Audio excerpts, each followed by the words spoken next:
Welcome everyone to another If by Whiskey. Or no, this isn't If by Whiskey. This is a Not Conscious. See, it's been such a long couple of I weeks. say it's if by Happy New white Year. today. Tiffany, I see you over there. What's I up? haven't seen you in like 4 months It's been like since the 6 Ron Paul months. barbecue. It's I been know. ages. How are you? You know what? I can't complain. It's been a really good end of a really shitty year. So we're glad and Oh, hoping that 2026 is better. So I've been great actually. cool. Cool. Well, if you feel you need to purge 2025, this is definitely the place to do it. No shit. I just want to let you know. So, Yeah. welcome everyone. Hopefully, we'll have some questions coming up. Please feel free to drop any questions. But, Tiffany, this is what happened. I decided last year that I was going to go all in on this thing, at least try my best. So, I did Freedom Fest, and there was this opportunity to go to this Ron Paul thing. So, That I'm was like, awesome. $1,000. I'm like, geez, $1,000, flight to Texas, got to get a hotel, car, blah, blah. Fuck it. Let's do it. Right. So Spike Cohen actually hit the order button for me, if you could believe it. Like I'm like, hit the button before I change my mind. Anyway, so I walk by and I get a ding, and it's you. It's you. So I know that there's something wooshy wooshy going on here because like we come to talk a little bit, and your background's very interesting. So I'd love for you to give us like the origin story, the Grandstaff origin story, Oh my god. and we'll go from there. And trust me, I this is like a show. It should be called Tangents because I'll jump in I'm and we'll about to go off say. different directions I as don't even know we where talk. to begin. Yeah, that's going to be a huge story. So, I mean, Well, how far back do you want me to take this? Like the fucking Stone well, this Age? is the thing. You seem like an East Coast person, like East Coast, like a Jersey Philly girl, but you're not, right? Boise? No, I'm from the Midwest. Right. Yeah. So it's interesting because you have like a rock persona kind of. I think that has Like a a lot to rock do like with.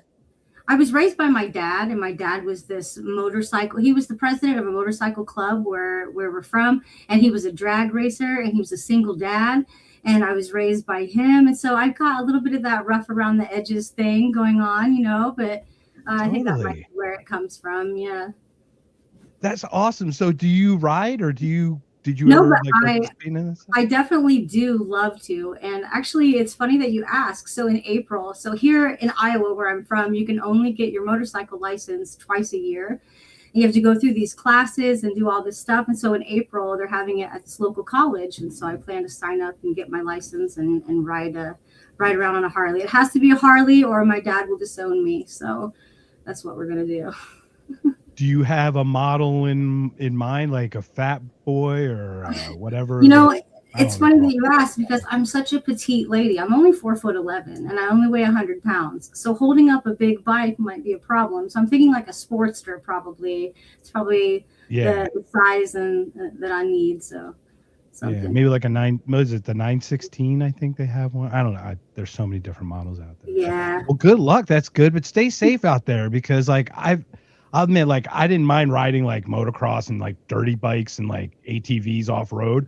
but I'm in Arizona. I'm just afraid someone's running a red light and just gonna T-bone my ass I with a. was thinking You know about what I that. I mean? was like, man, when I get up to 60, 70 miles an hour, that might be a little bit different than just riding around on bullshit around in the fields and stuff. So I don't know. I think I've got it in me. And I'm my Oh yeah, dad's only child, and so I've got to carry the torch for the old man. So very cool. I've got to Love go. that. That's such a great perspective to have that. So this is a crazy thing. Let's go back to a little bit more of the origin. So you grew up like I guess he worked on the cars, right? Mechanic, motorcycle club, and he was the president. Yeah, so he was the president of a Milwaukee Iron in Kokomo for quite a while, Very and he cool. was a drag racer. But he was an engineer, so he flew all over the world doing these engineering projects everywhere. But those were his hobbies. I was his only child. We lived out in the country, so I mean, I wanted to be around dad, so I just went out to the garage and would hang out with him and watch what he was doing, and kind of got into those types of things. And I got to be on the back of his bike a lot, or I got to ride in the race car up to the pit with him quite a bit and do the burnouts with him. And so, yeah, I mean, I guess if I was his son, I probably would have had a different origin story. But because I was his daughter, he sort of let me choose what I was doing, but had I been his son, I probably would have ended up as a race car driver, just like my dad. Yeah, but how cool is that? It's not like you slapping the wrench out of your hand either. You know what I mean? It's funny. My dad's nickname is Wrench, and he's got it tattooed on his arm. Yeah, I told you I'm psychic, right? So anyway, so it's just funny because we talk about like the patriarchy and stuff, and you're Gen. How I don't want to date you or something, but are you in this Gen millennial border? I guess I'm 84, so I think that's millennial, right? Okay.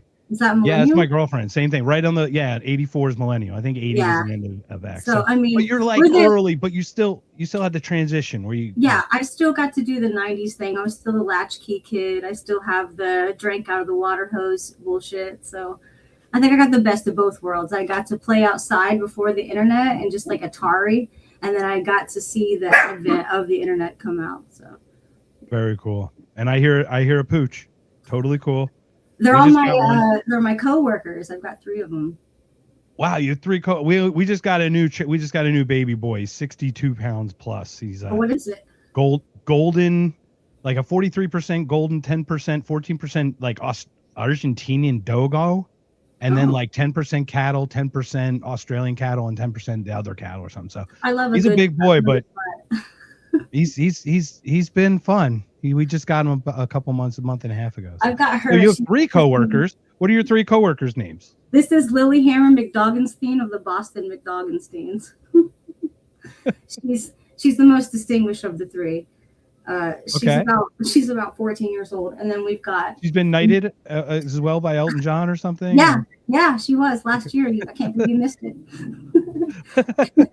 That was a candle in the wind. Was for. Yeah, that was all for her. And then I've got just like a hound dog that my son. So she's obsessed with me, and my son decided that he needed to have a dog too. So we went and got him a dog, and then that dog ended up being obsessed with me also. So. I'm Snow White with this shit. I don't know what to do. And then, so we got a 3rd dog because we thought it was going to be a Chihuahua because we thought this one it was getting old. And so we thought we'd get another one. So we got her. And so now we've just got a fucking farm up in here, Grandstaff Farms Incorporated. That's fun. So let me go to some comments because it's people I haven't seen. So I'm assuming they're your people. Probably. I love that. So B Jesse 1115. Yeah. Heart and the heart. Hand heart and regular heart. All right, that's good. And then we got Lily Hammer from Eye for Mind. Eye Before Mind. Lily's kind of her own celebrity, so I mean, it's sort of her show today. I'm just very nice. I like it. Clever. Yeah. It's she did monetize a little better than you did last year. Sounds like a little bit. And she's got some contests she's in, and I think voting starts today.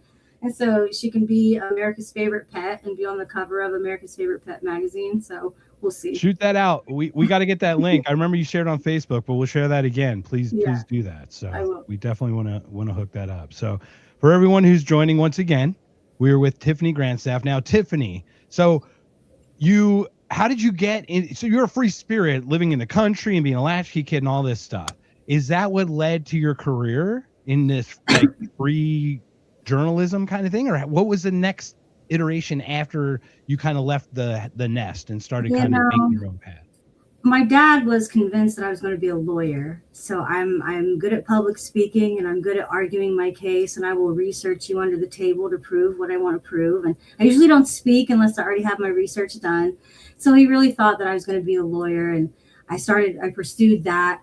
And then, I had my sons instead, and then decided that I would return to school. And then I started my writing career. I decided that I'd pay all of my bills in advance for 3 months, and then I would save up as much money as I could. And I got all that done. I saved up all my money, and then I went to Walmart.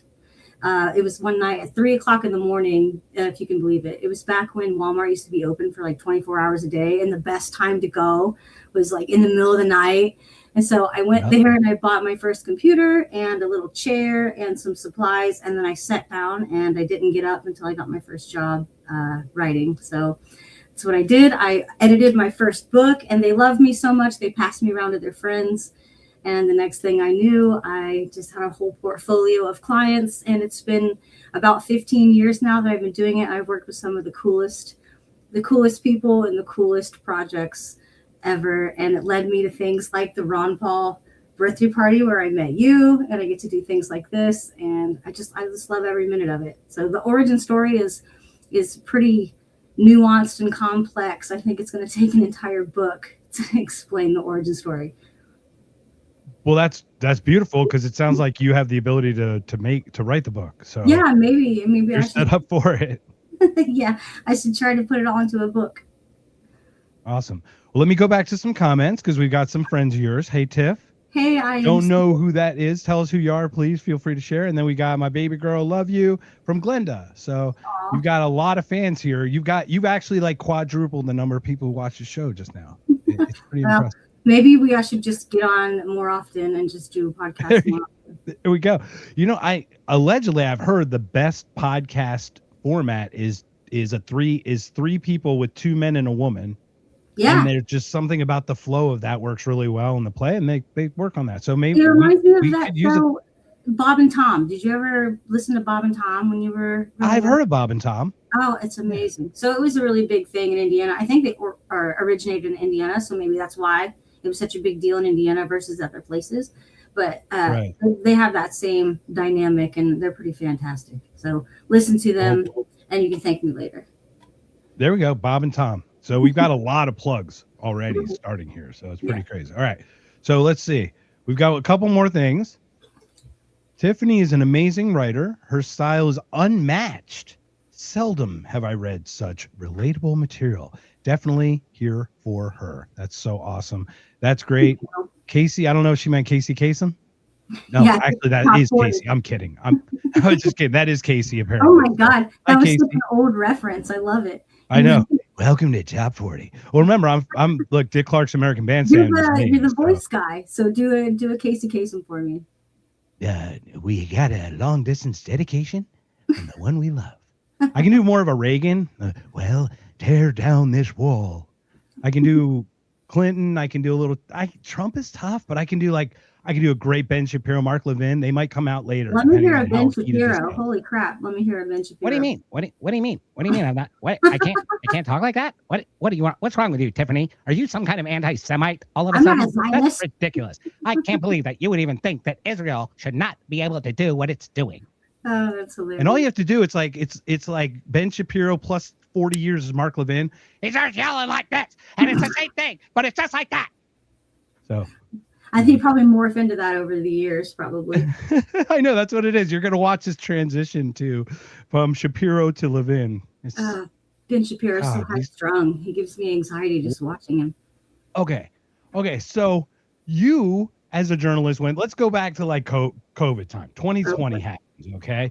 We get Operation Warp Speed, 2 weeks to stop the spread, and this whole thing just starts to go. All these guys, Shapiro said get the jab, so screw that guy. But Peterson he said it too. God damn it. There were some that there was a group of people that were all marginalized, right? In the beginning of 2020, being censored, right? As they rose, and they were fighting the whole free speech censorship bullshit. Yeah, and they're the same people now that's the only people anyone's listening to. But, you are a conspiracy theorist and an idiot. And I saw that shit coming. Everything started kind of in like December, January, wasn't it? And by March, I was like, this seems like a psyop and like some reverse psychology bullshit. Like even the BLM shit seemed like it was an attempt to resegregate society on its own, to make society resegregate itself. And it was like, I'm not falling for this shit. But I still had the neighbors that if you were outside at all, they were just crazy about it. And I've got this big swing and all this stuff out in my backyard. I really like to be outdoors in the summer, and I'd be out there. And of course, I'm a smoker, so every now and then I'd be coughing and they'd be like, she's got the fucking death flu, kill her. But are you a joker and a midnight toker? You have to be kind of 2 out of 3 ain't bad. I plead the fifth. Kind of helps to I plead the fifth. Sorry. Anyway, God, please continue. It's just, so it just got crazy, right? I mean, What the hell? And then now those same voices are now the victims and telling us to shut up and censoring us. It's like, what happened to you people? How do principles go out the window so quickly when it just happens to not be my side? And it's so hilarious to me because it really echoes the Nazi regime almost, and how that sort of started, and how the us versus them and the otherness came about. And you can sort of pick and choose and replace what otherness you're going to talk about, but they use that as the otherness token, right? And it started to demonstrate what kinds of people were going to back whatever the government said, regardless of critical thinking, versus the people who were willing to go against that. And when I was growing up, I was so fascinated by how something like that could happen in such a mass scale with all these people, because I was projecting what I thought critical thinking and empathy would be, and realizing that on a mass scale, that's really not something that's present in society was fucking terrifying. I couldn't even go to the store without having somebody staring at me if I wasn't complying with X, Y, or Z. I'm now one of those people that gets everything online. Everything I shop online and it gets sent to me because I just don't want to people most of the time. Well, you touch grass though. Yeah, I mean, it's not like you're not like a hermit though, because like you literally touch grass. You just don't want to deal with humans. That's acceptable way more than the person who like myself, who probably just shuts himself in his room all day and just like absorbs thousands of people talking at him at once. Yeah, I mean, I definitely spend way too much time in my office. I'll say that. But even before the pandemic, I think that I was one of those naive people that was just all about every person has some glitter in them type of situation. And that COVID did nothing. If nothing, it did nothing but teach me that is false. And I just don't want to hang out with anyone but my chosen few and my dogs anymore. And so I don't know if maybe that was part of the plan, right? So, because they want everything to be digital and they want everything to be online, and perhaps that was part of the psychological warfare of it all, to make us all prefer. They want us connected yet not connected to each other. Yeah, they want us connected to the hub that is them. They don't want us connected around the wheel. Exactly. They want us connected to the hub, and that is such a dangerous thing. That's the whole centralization that we fight. Yeah, it's like it's the difference between sitting around listening to the radio like your grandfather and your grandparents may used to do, versus sitting around doing it on the internet, where everything you do, say, think, and feel is tracked, either through Facebook or through the quantum field or just whatever. So at least now when we have conversations, people are in on it versus not being able to be in on it. So I'm thinking maybe I should have a bonfire or some old school party at my house and have people over. Pallet fire? Totally. Yeah. Gotta have one of those. And everyone bring a letter, right? They just write a letter and throw it in? Oh my God, I would die to have just a pen pal and somebody just write letters back and forth. Oh, that'd be cool. An actual pen pal, like back in the day. You have to write the letter with handwriting. In cursive. That'd be so cool. God, no one would ever get letters from me. I'd be like, all be scribbles. I could try to just get it right. What the fuck is this? Yeah. Well, so I'm going to share just a weird story, but only because it's kind of turning out okay. My mom had a stroke 2 weeks ago, December 16th, in the middle of the night. She's already home and folding clothes and doing chores and talking almost normal. It's fucking crazy. What'd she do? She's come. What's that? How'd she do that? So it was basically, I guess it wasn't a clot, but there was some kind of oxygen blow cut to her brain. Something it was a weird thing to the left side. When I saw her the next day, I took a red eye, flew home. She was nonverbal. She was whining when I walked in. 2 days later, she started uttering single words, and she speaks almost completely clearly. You could have a conversation with her right now for a half hour. It's crazy. It's my dad had a stroke. He had a stroke 19 years ago, when I was in my 20s, and I guess I just aged myself right there, but whatever. But he had a stroke, and it left him completely paralyzed on one side of his body, and he can't speak, and he never could ever again. So I was asking, was it a diet thing? Because the with cancer, they've got the what is it, the Gerson therapy, where it's based on the types of foods that you eat will alkalize or non-alkalize your body. So I was wondering if it was something like that. Does your mom follow a specific diet or a lifestyle? That's a great question. Yeah. So they have a specific term for the stroke, but basically it was like this one where it just cut. My brother awoke to her screaming and called 911. So then I got called out where I'm at, and then I flew home. And anyway, it's crazy. But I was just making the references. Like the third day, she's right-handed. She was writing left-handed and better than my handwriting. So I wrote my handwriting underneath hers, and then she wrote her. I'm like, what the fuck? So like that's how bad my handwriting is. So no pen pals here is all I'm saying. Okay, I'm just that's fine. I'll find someone else in the audience. Not that I want to. I would happily do voice and typed messages, but knowing that I typed it happily.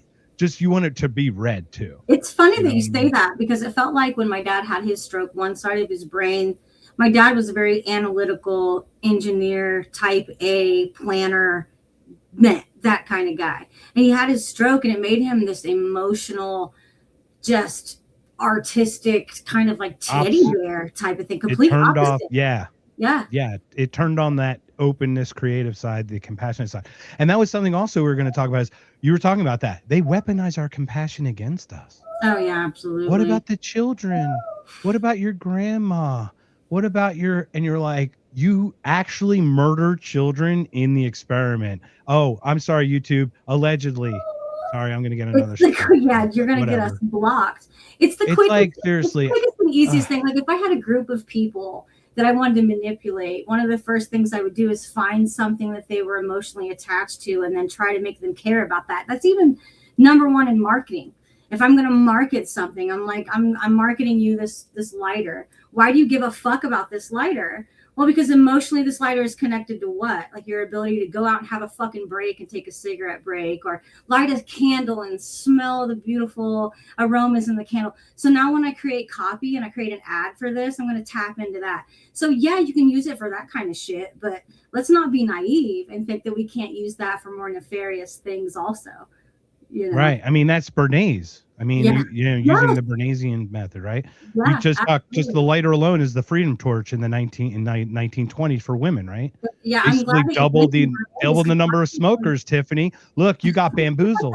yeah, I'm fucked. I got taken. I got bamboozled too. Yeah, but yeah, I'm glad you mentioned Bernays too, because a lot of people don't really understand. They don't even know that name. First of all, they don't understand the impact that they had on what they think they want.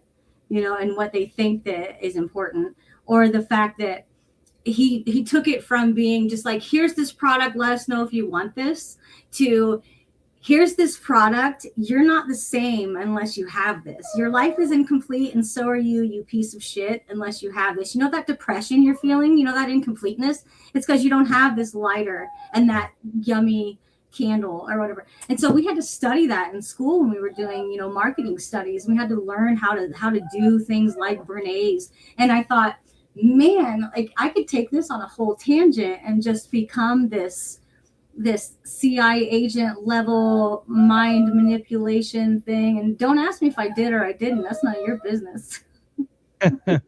Well, it is great. Have you ever seen the documentary The Century of the Self? What is it? The Century of the Self? It's literally called The Century of the Self.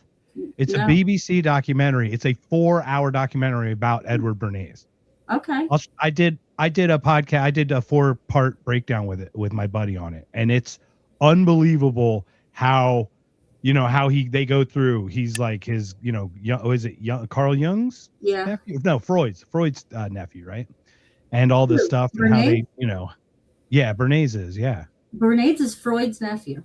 Yeah, that's where the whole yup, doesn't it? Right? Okay. Oh yeah, it goes into his whole history. Like, it's probably one of the best documentaries you've ever seen, because it literally talks about how we had overproduced shit after World War II. And like, what do we do with all this stuff just sitting here? And we got to get people to want stuff instead of need stuff anymore. Yeah. And now everyone's keeping up with the Joneses and personalizing it. It's one of the most amazing documentary. So I'll share it with you after for Please sure. do. Yeah, I try to teach my kids, don't go after the trendy shit. I just want you to pick and choose the things in society that are available to you, and if you can't, pick and choose the things that you resonate with, and if you can't find them, then invent them. And so create that thing. And I would even say that for ideas. Like I was just shitting on like Peterson and Shapiro and some other people before. It's like, yeah, but Peterson did have some clean up your room. That makes sense. You know what I You mean? shit Like, on Peterson? Don't shit on Peterson. I have to a little bit. He's such a piece of shit now. Why? Because he cries. I want to talk to him in Scottsdale, but he won't even answer my questions. It's kind of crazy that he won't even do that. What are you talking about? Well, maybe we should have some guidelines, Joe. Maybe Peterson's my guy, man. Like, come on. Maybe we'll do a little hashing out of Peterson. We'll do a Peterson panel. Yeah, let's do. But look, I admire his work. I want to be clear. I admire his work. As a psychologist, I feel like he's got it pinned down, and I feel like he's got the nuances of psychology of man. I think he's got it pretty pinned down. Now his delivery might be a little bit on the fruity side. He does, but he's literally become the Nietzschean thing. He's become the abyss into which you look too long.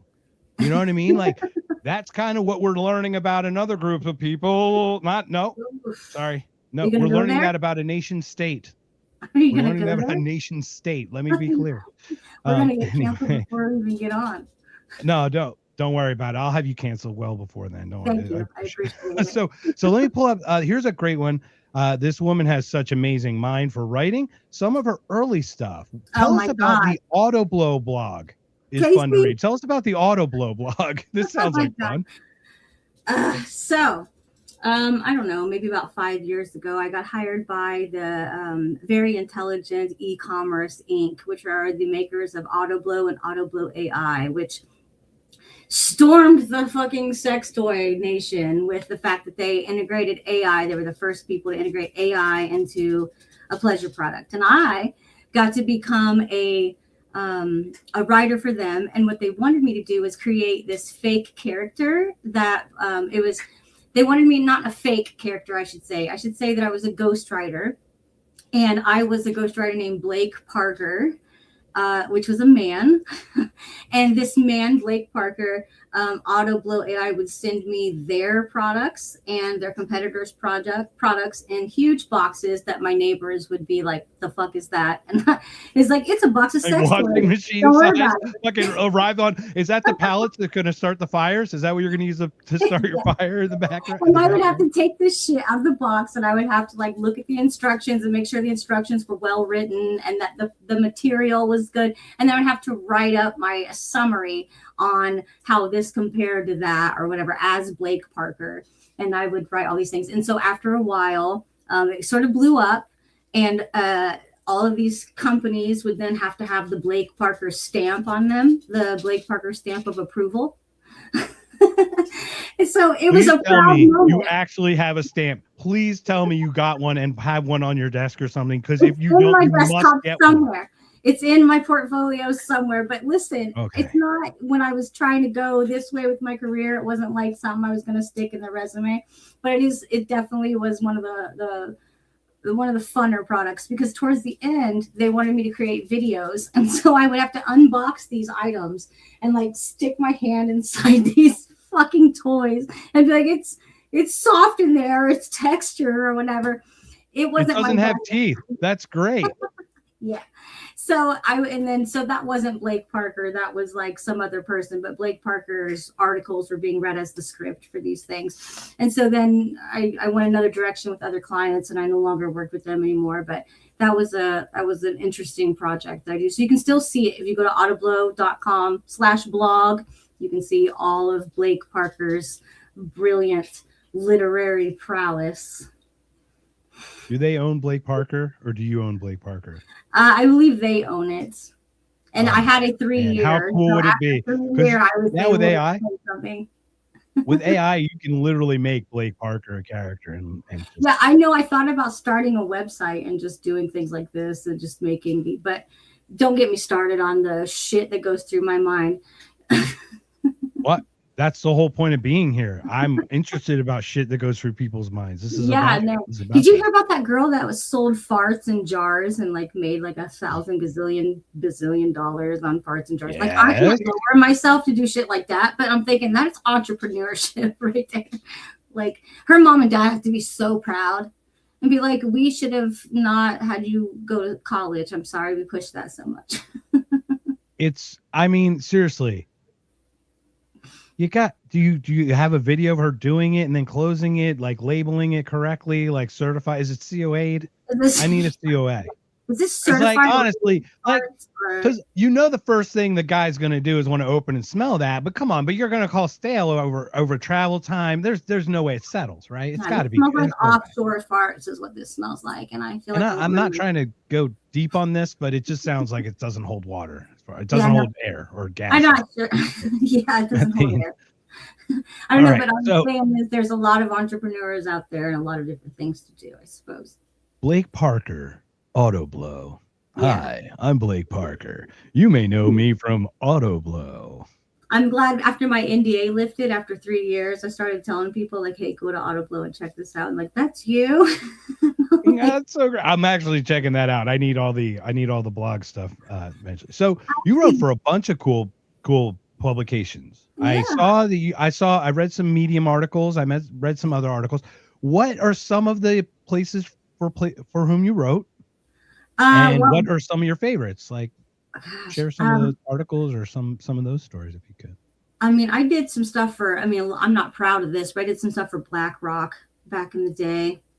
So that was one of my big things. And because I did stuff for them, I was then passed around to some of the people that they own, I suppose, or represent. So, I mean, I got to do some pretty cool stuff with like Jason Momoa. He had this. Oh, let's go. Look, I remember Momoa from Stargate because I'm a fucking nerd. I don't remember him as the hot dude. I just remember him. Well, I mean, he was fucking hot then too. But I mean, I just remember him from Stargate, Atlantis. Stargate SG-1, boy. SG-1, that's what it was. Yeah. So my first son. Tell us about that. So he handpicked me out of a bunch of writers that were submitted in a portfolio to do a bunch of copy for him. So he has this water company called Mananelu, and it's based out of Hawaii. And I guess it's to move water containers away from being plastics because of the microplastics that are found in the water and in the mountains for people that are hiking in the mountains and the volcanoes and stuff. And he wants to move it over to like recyclable and aluminum and recyclable materials. And so Mananelu is a company where he's trying to push this, especially for island people.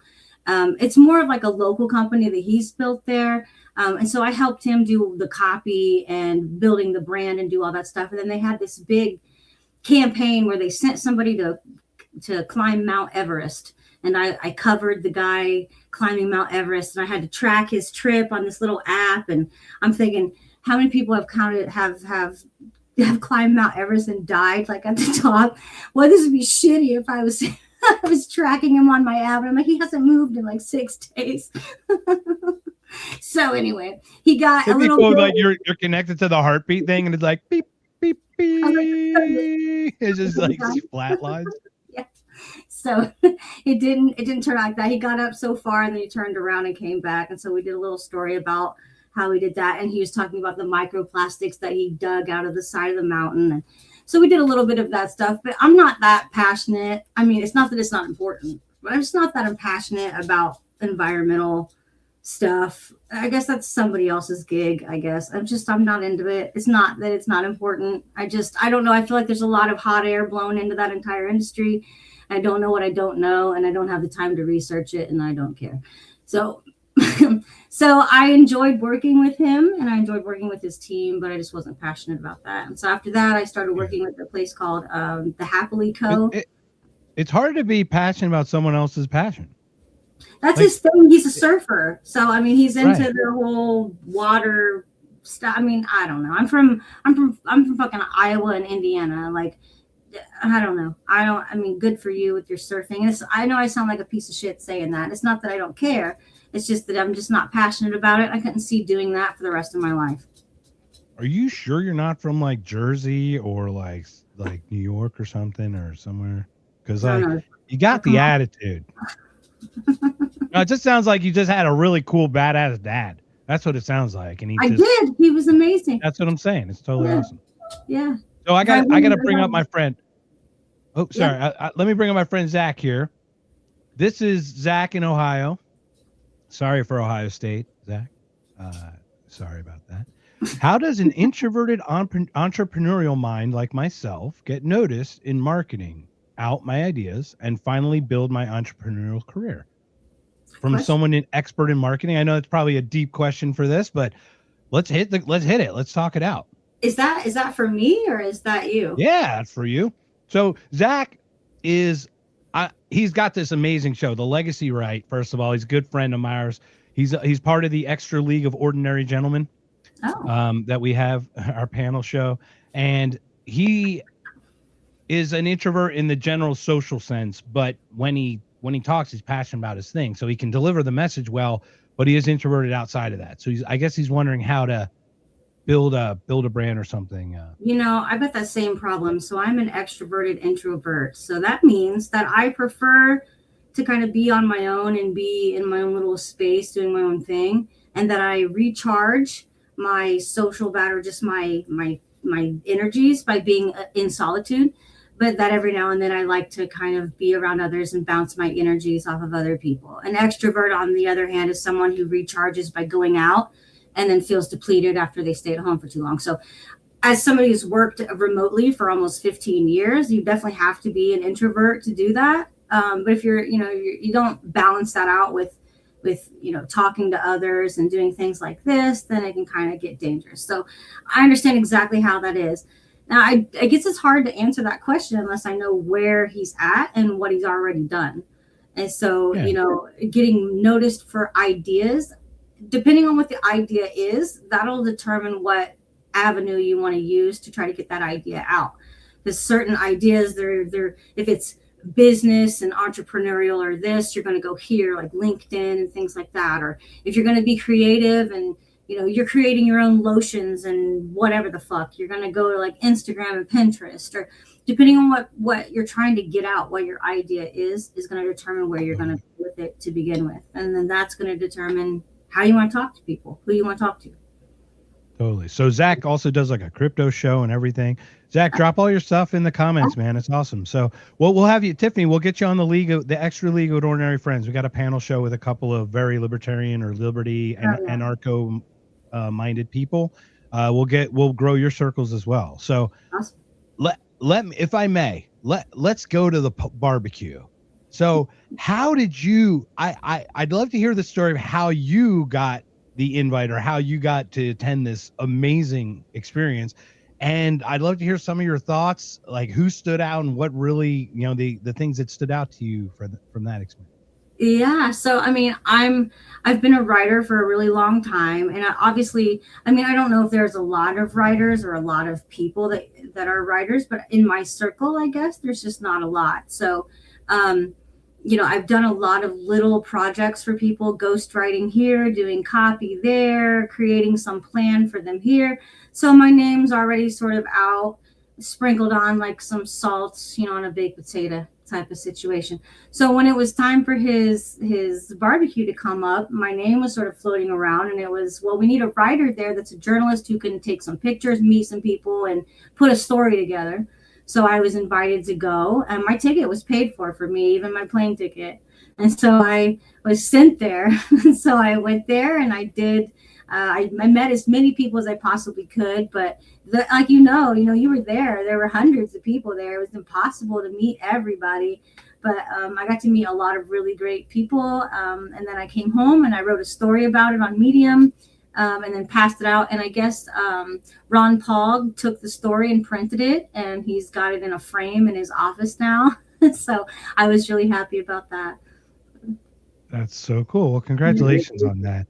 I paid for my ticket, and they were amazing. Now, did you mention as someone who kind of hooked you up for the ticket that deals with elections and like fair elections and debates and all that? Was that? Yeah. So Christina Tobin, she's there. You go. Thank you. I didn't want to like speak out of turn, but thank you. Yeah, I'd love to hear that about. Yeah. That. So Christina Tobin, I'm like one of her biggest fans ever. She's such a go-getter, and like, I don't know what puts the fire under her ass, but I love everything that she does. And she's always everywhere and in the most important and best places. So she was one of the people that helped pay for the ticket to get me there. She runs the Free and Equal Foundation. She has me do some of her editing for her sometimes when she puts together some marketing stuff. I usually do it pro bono for her just because I I love the mission so much, and being somebody who's a libertarian, diehard libertarian. So yeah, I love working with her and doing the things with her. So very, very cool. Someone I paid because you're better looking, but I would argue that I have bigger breasts. So you know, that's okay. I mean, I've seen you in person. I mean, no offense to you. I'm just saying I got some knockers down here. I might need a man's ear or something. All right. Anyway, so yeah, Christina Tobin, I actually met her very briefly, but I have not. I would love to have her on the show if you could, be an honor. But like, I saw her at Freedom Fest 2024 in Vegas. She was hosting the debate.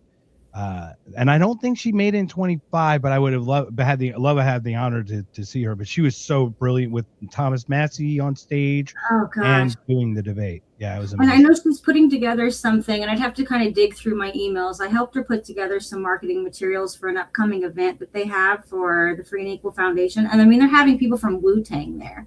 I mean, it's going to be an amazing Wu-Tang Clan ain't nothing to fuck with. Like, the whole point. Wu-Tang forever. That's Buds. Is Sean Wu-Tang, out there? Sean Collins? Wu-Tang are the biggest libertarians ever. I love them so much. So, and the guy who got high, because he got high. Yeah. He got one vote in the LNC, Libertarian National Convention. He got one vote. Oh, I forget. Red vote, not Red Man, not somebody. Zach knows it. He's gonna tell me because I got high guy. Yeah. Wu-Tang forever. There's Zach. Wu-Tang forever. There. Buckeyes 89 thinks that you do have nice man boobies, and I think you owe him a thank you for that. I do. Thank you very much, Zach. I'm very appreciative of that, man. Mm-hmm. Yeah. But my voice is better than my boobs, I'll tell you. So, all right. So this is where can we talk woo? I mean, is this going to expose your soft white underbelly? Because like, I don't want to. I'd like to say that things we experience are things we experience. We share them with others, and just because they didn't experience them doesn't mean they're real or didn't happen to you or whatever, right? So I'm very open about these things. I know that when I walk by you, I pinged. So I know that something's up with you where you're paranormal, otherworldly, some other stuff. So what are you now? Tell me what you are now, and don't let the FBI or the MUFON people get in here and take us all away. But no, tell us a little bit about like some of that stuff and how like your philosophy on faith or spirituality and energy and juji woo-ness. Can you give me a little bit more to a framework to go on besides juji woo-ness? Because I could wax poetically for the rest of my life on that, and we might go places I don't even know where I'm going. I just need some framework on it. All right, let's start with how did you have an experience that led you down the path of this? And my right ear literally just rang, so that means yes. So what happened that sent you that? Literally, my right ear is fucking ringing out of its mind right now, so I'm getting like this is yes to me. I know that sounds weird. So is that a good start? And then we can go from there? Mm-hmm. All right, let's do it. Yeah, light one up. Oh my God, I'm like literally going deaf on my right side right now. It is. So they are screaming at me. This is something I've never talked about this ever. So I was 15. I was 15, and there was one night. So my dad had this girlfriend, and her son painted his entire room yellow and black because he was a huge a basketball fan. I wanted my room to be this dark purple, and I put stars all over my walls, right? And so it was just like this dark, like weird room or whatever. So one night in my sleep, and I'm not known to like talk in my sleep or walk in my sleep or anything. When I sleep like the dead. I drool. I have zero apologies for the dimension that I fucking go to when I go to sleep, right? I'll be back when I'm back. So me hearing stories of me talking in my sleep and stuff has always been strange to me. So there was this time when I was 15, I woke up and I got up and I somehow found this permanent marker in my dad's house. And my dad didn't keep shit like that. Only thing I can think of is it may have been in the junk drawer in his kitchen or something, and I'd gotten it. I went into my room and I was writing H20, H2O, water everywhere, not a bit to drink. H2O everywhere. Now I had no idea what any of that meant, and so it kind of set me on this trajectory of figuring out what the fuck, what's the thing about water. I crashed into this Emoto. What is it? What's it? Is it Hashimoto or Dr. Yamoto? Yeah. Yes. Yeah, and Doctor. We literally talked about that, right? Yes, Once again, I like, brought oh that my up to God, you you don't even know. because I'm psychic. Once again, like I literally brought that up to you. Like, oh, fine. Okay, so yeah, share about that. Dr. Yamoto did these water experiments where he crystallized and sent energy or words at things, and yeah, share that. I'll shut up And again. so this doctor, he would take these water crystals, right? And he would say, he would freeze them, but not before freezing them, he would speak into the water like, I fucking hate you, or I love you, you're beautiful. And he would freeze these samples. And the ones that came back where he would say these negative things to, the frozen water crystals would come back all just globby and just gross. And the ones where he would say these positive things to, they would come back with these perfect geometric uniform crystals. They were just beautiful. And I found that to be so fascinating. And it sort of just sent me on this trajectory of figuring out more about, somatics and about, geometry, sacred geometry, just all that stuff. And when you start searching that kind of stuff out and you come in through the back door like that, you end up finding out more than I think that you would if you just came in curiously, I suppose, and trying to just figure out what you need to figure out from there. And so I was pretty fortunate, and I don't know where that dream came from, and I don't remember that thing, but I remember my dad being really pissed off in the morning because there was an entire wall in my bedroom that was fucked, and we had to end up painting over it. And to this day, that wall is this weird shade of purple in there. So that's my story, and I'm sticking to it. That's really cool. Like, so you had some kind of, almost in a weird way, like you were channeling. I guess. I mean, I guess that's the verbiage we can use, right? Yeah, I've been obsessed with it since, and like to this day, I believe like water is like the essence of water. There's something about it that is like attached to God somehow. It's water is God, math is God. And those two together, water, math, sacred geometry, they all meld together somehow to inform the fabric of existence and the meaning of life. And so I just sort of spend a lot of my spare time trying to decode that. Do you spend a lot of time in or around water, whether it be a lake or a coast? I wish that I did. So where I live, there's a little bit of a river, but I never really get down to it. And so one of my checklist things on my bucket list is I want to live somewhere near living water. Do you know what I mean when I say living water? Mm-hmm. Water that's moving. So I need to be somewhere. And has life in it. Yes. I mean, you want it to be literally living water. Which is odd because I'm a Virgo. I'm an earth sign, right? So I should be good with my garden. I should be fine with that. But I need to be around living water for some reason. I wonder if maybe a water sign is your whatever that flamey thing, the opposite, whatever your opposite is. So I've done. You make good mud together. Yeah, I've done my birth chart, but I still need to teach myself how to read these birth charts. I really want to learn how to read them so well that I can help others learn how to read theirs. We'll get there. I have a friend, Anthony Pico, in New York. I did a podcast with. He's an astrologist, right? Is that correct?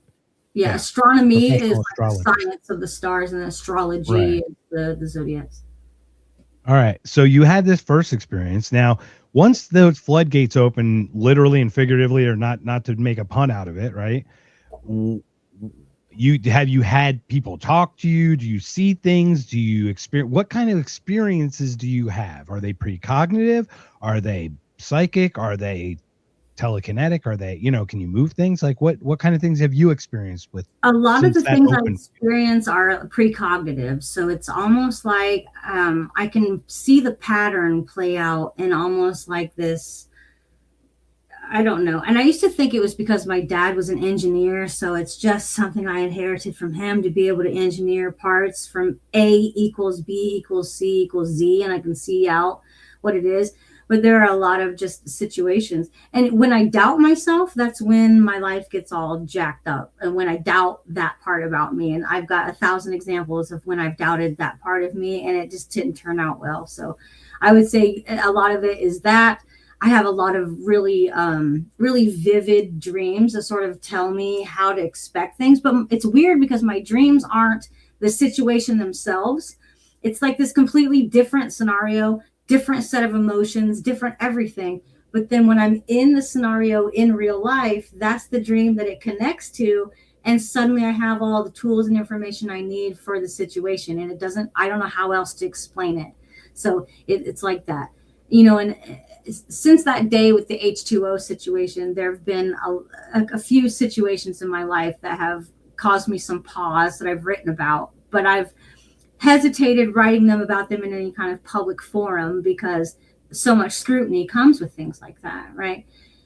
And so it's like, so anybody that knows me knows that I like to go and I like to sit on my swing. I've got this big A-frame swing out in my yard, and I put my headphones on and I go out and I swing and I get really high on it. And sometimes I do twists and turns and all this stuff depending on how I'm feeling with the music. And sometimes I just get into this trance where I do this. And my daughter does it too.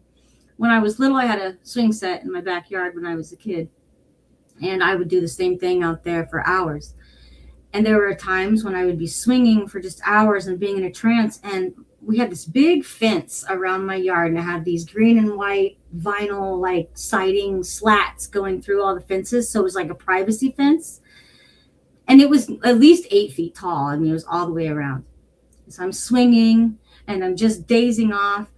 And every now and then there would be this man that would show up on the other side of the fence, taller than the fence, just above his head with a baseball cap on. And he would look at me and I would look at him, and I wouldn't really feel like there was any kind of fear, but I felt like he was trying to tell me I needed to get down or I needed to do something.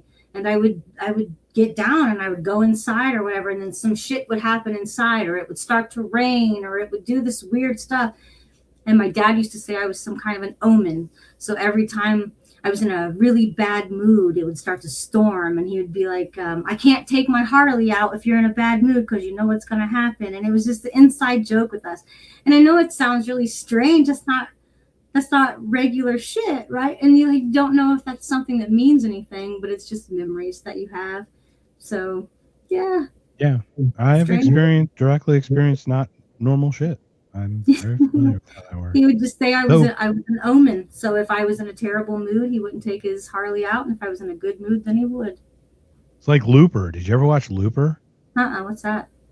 Looper is a Bruce Willis movie and the Justin Gordon-Levitt. Right, okay. You see from like Third Rock from the Sun, Justin Gordon-Levitt, that guy? Yes, Third Rock. Yeah, but like adult, more grown up Justin Gordon-Levitt. Like when he was like, I found him to be a pretty good actor. I thought he's done some pretty good work, actually. It's interesting. And he can sing, allegedly. Really? I've seen. Yeah, that's what he tries to do. I don't know. Let him do his thing. Pipes like me, but that's okay. It's not his fault. You got the tits and the pipes. Look at you. I got tits and the pipes. God damn it right. Goddamn right. I'm calling you Dolly Parton from now on. That's right, sugar. I don't think I can do a good Dolly Parton. That was terrible. I probably do a good Tracy Chapman because she sounds like a dude, but that's about it. Yeah, I remember when her CD came out. Listen to me. Her MP3. I remember when it came out, I really thought that it was a dude. And it's Tracy, so it's such a unisex name. Yep. You don't know. And then you look at her and you're still not sure. If you had a fast car, I got a plan to get us out of here. Anyway. It sounded just like her. That was exactly. Yeah, that was a little spot on. I was listening to the music. Yeah, it was crazy. She's got that unique. Forgive me. I like it. It's good house band music, I think. Yeah, it's good stuff. Anyway, so all right, so you've done so. Now did you start practicing this philosophy or spirituality? What would you call the thing that you practice or follow or just have tenets with or loose associate with or whatever? Not to I don't like labels. It's just more of a general connect the dots to things. Yeah. You know what I mean? So my father, we're Grandstaff. So that rings a bell to you that it's a native name, right? Grandstaff. So we are not from the Christian or Catholic persuasion in my household. So I wasn't raised with that stuff. We were raised more of like my dad was saying stuff like, you see that field out there? That's your church. And don't you ever go to a place that tells you have to drape yourself in cloths to talk to God. You talk to God bare. And, he was talking, all these things. my dad was involved in a lot of very spiritual type of things. He's got a huge wizard tattoo on one of his arms, and he's very tapped into that kind of thing. And I was his only child, so obviously I was going to pick up on those kinds of things. I don't know what you would label it. It's definitely not Christianity. It's not witchcraft. I don't know. I think it just takes its origins back from, native cultures and like an earth-based, spirituality-based thing. And I think it just comes from there. And it just makes the most sense to me. I've dipped into the other types of religions, and I see a lot of value in Christianity. However, I do know the history of how the Christian Bible was created and why. So it's really hard for me to read that thing like it's the word of God. And it's really hard for me to just wrap my entire being around something like that. I do think that Jesus was a prophet, but I don't think that, I think the whole point is not to worship him or a book. I think his entire message was the complete opposite of that. So for people to worship Jesus and to worship the Bible in their church, they miss the whole fucking point. And so maybe it's time for some more people to flip some tables, and I'd like to volunteer. That's really eloquent the way you say that. Thank you. I agree. It has value and it has truth, but it's not factual. Yeah. In my opinion. And I think with the Bible code, the Bible has those seven different layers. You can read the Bible in 7 different ways. And so you can read it. Sure. Oh, I'm sure it's more than 7. Yeah. And the people that read it as just some literal, I feel like that's so kindergarten. And I really can't have conversations with people. I mean, I can, I suppose, but I don't like to have conversations with people that believe that the Bible is literal. Yeah, it's challenging. And that's what it is. Like, I love these people talk about the word of God. And this is a hill I will die on, because it's true. It's factual. There is no single word of God in the Bible. Everything was either spoken first and written down by humans in some way. The second a human interprets it, touches it, does whatever, it is biased. It can't not be. It just can't. So there is zero word of God. The Council of Nicaea was put together so that they could take all the books from all the religions and all of them, the spiritual cultures around the world, and put them together in a cohesive story that could further some political agenda. Like, we've completely lost the point at all, and you'd be better off reading the Egyptian Book of the Dead than reading the Bible. Right. So, and what's funny, let's circle back. Let's do a call back to Peterson. In this case, he started to deconstruct the Bible in this way, and it is more true. It's like the story of Job accepts that shit's gonna fucking happen to him. No, the story of Job is that God makes a bet with Job's life, which is like a whole other fucking conversation. Twisted. Yeah, that's all I know. I'm trying to go from the value side of it. I know we could shit on this all day. I've done so many. I've done a couple of these. What kind of shit deal is this? It's like saying, okay, yeah, like, hey, devil, I bet I can get him to get fucks. It's like, what? Let's kill everybody. Fucking take away everything.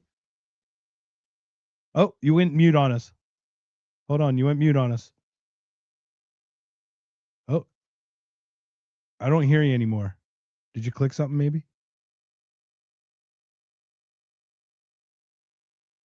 Try that. Did that work? Oh no. You want to try logging back in? I don't know what happened there, but something may have happened there. Oh, so we lost her. So she'll come back in. So everybody, please join us with some questions. Let's see. I'm gonna go through the comments. This has been such a fun, interesting conversation. I had no idea where this was gonna go. Moobs, there we go. Afro Man, because I got high. That's correct. All right, we're bringing Tiffany back on. Hello? You're muted again. You're quiet. That is so weird. Can anyone hear Tiffany? Yeah, no sound, Tiffany. That's what they're saying. Boo. You want to try one more time? Just do like a full, close it completely out, click back on the link. We're going to be here. We'll hold it. We'll keep the light on for you. Don't worry. We're going to be here. All right. So we'll get that. Yeah, this is true as well. We'll talk about that when Tiffany comes back on. All right, let's go through. It's beautiful. And it is Joseph Gordon-Levitt. Thank you. I for a mind.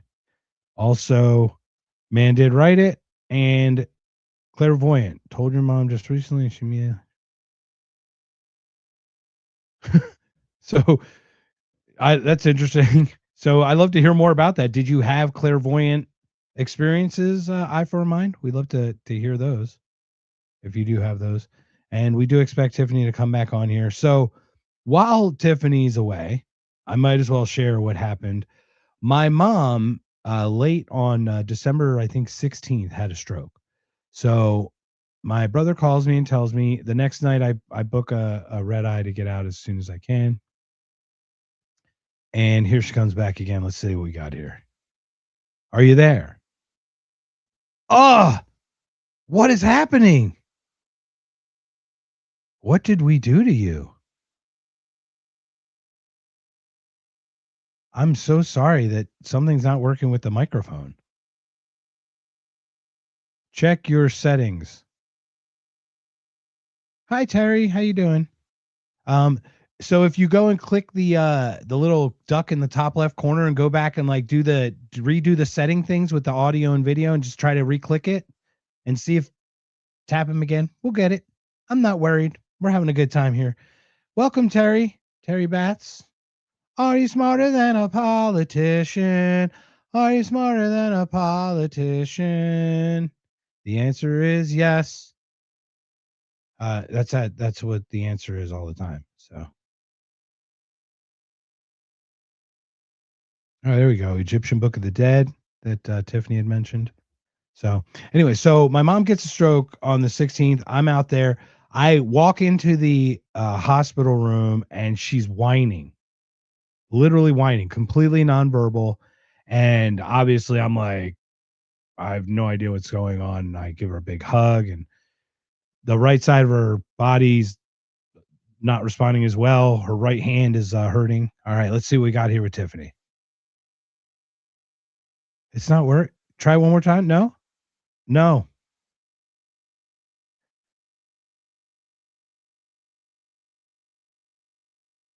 I have no idea. I'm so sorry, Tiffany. I have no idea what's going on there.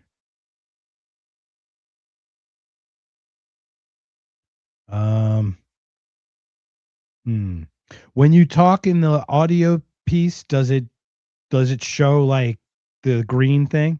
Can you change the input? Like click on it and change which one you're using to talk into and see if one of the other microphones might work?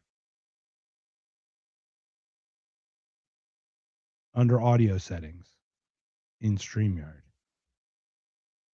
Just so you know. Oh, there you are. I hear you. A little bit. This one? Yes, there you go. But I can't hear you now. Now you can't hear me? Okay, hold on. Maybe I can switch the speaker. Change the input. Okay. I got you. Yeah. Can you hear me? Yes. You can hear me and I can hear you and we can hear each other. Yes. And we're hearing each other now? I hear you. We got so it's working? We did this. All right. You got to milk the cow. There you go. All right. There. It's like it's the old that's a Gen X okay. I don't know what that was or why that happened. I'm sorry. I think the spirits don't want us talking to each other. No, it's because we were getting into some shit. We're about to get there. So have you had paranormal, like you talk precognitive? It's interesting because pattern recognition it's like a lot of that, right? You're like, you see causality 18 steps, and it probably is a lot of your dad's DNA or something, but you may have had that plus a sprinkle of some other stuff that happened. Did you have any, I don't want to get too personal, but did you have any like traumatic experiences, like hit your head or anything, or any like near-death experience you might have had that may have activated you or done something to you? Yeah, I don't know. I've not had any head injuries or anything like that, thank God.